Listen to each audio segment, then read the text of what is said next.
runtii waxaan caawa aad ugu faraxsanahay in shaqada xukuumaddu ay qabatay awgeed aan habeen ahaan aeroboortkeena magaalada Muqdisho aan ka soo degnay iyada lafteedu waa wax aad loogu farxo inaan halkan caawa idin la joogo aan shaqadii halkan ka sii bilaabi karno sidaas daraaddeed ayay muhiim tahay kulligeen inaan ka wada shaqeyno siyaasad degan oo dalka lagu hago oo aniga iyo madaxweynuhu aan hormuud ka nahay shaqadana diyaar aan u nahay qof walba Soomaaliyeedna waxaan ku dhiirigelinayaa dalka hal hormariyo marka hore Ra'iisul Wasaare Khayre oo ka warbixinaya shirarkii muhiimka ah ee uga qayb galay dalka Mareykanka iyo Xuseen soo arkay Soomaaliya oo caalamku u tartamayo waxaan ka aragnay meesha inta anagu aan ordi jirnay in hadda nala ku tartamo in loo baahan yahay in nala hadlo in nala adduunyada ina dareenayaan kuwooda ugu waaweyn macnaheedu waxay tahay shacabka Soomaaliyeed meel walba ay joogaan waxaan leeyahay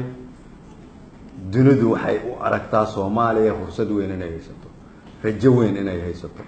waxaad ka dareemaysaa shirarkii aan galnay ama Mareykanka ahaadana madaxdooda ugu sareysa intooda badan ama ahaadana wadamada kale ama Ruushka ama Chinese-ka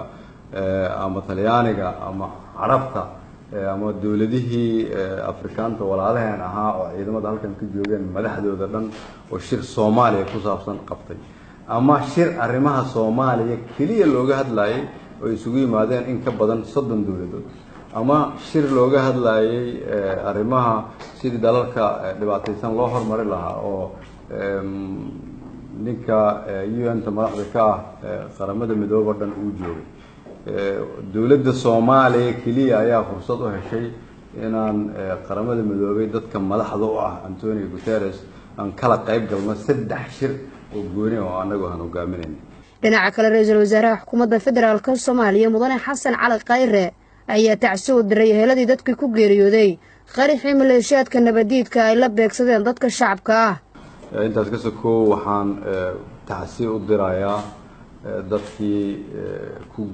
heeladii dadkii ka geeriyoodeen qaraxii maanta dhacay dhammaan dadka Soomaaliyeed oo ku wax yeeloobay taasi wali waxayna xasuusinaysaa iyadoo aan amniga wax ka qabanay oo aan u mahad celinayo hay'adaha amniga qaranka oo dhan iyo gobolka Banaadir shaqada hufan oo ay qabteen haddana waxaan leeyahay inaanan wali kowla joogin inaan xoog sii gelino inaan maskax sii gelino inaan dagaalka aan kula jirno sidii amni buuxa loo heli lahaa inaan ka wada